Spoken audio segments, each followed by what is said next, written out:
దేవుడు నాకు అనుగ్రహించిన కృప చొప్పున నేను నేర్పరి అయిన శిల్పకారుని వలె పునాది వేసితిని. మరి ఒకడు దాని మీద కట్టుచున్నాడు.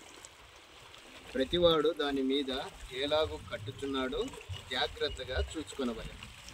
వేయబడినది తప్ప మరి ఒక పునాది ఎవడును వేయనేరడు. ఈ పునాది యేసు క్రీస్తే.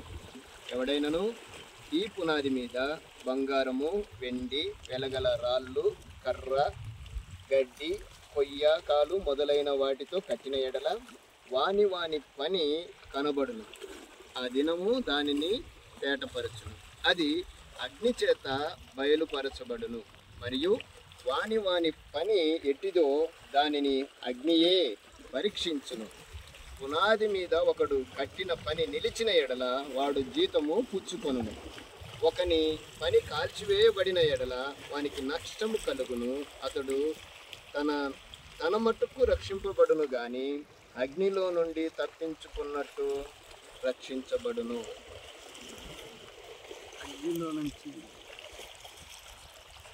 తన మట్టుకు తప్పించుకున్నట్టుగా రక్షించబడతాడు. దేవుని యొక్క ఉద్దేశం అది అగ్ని.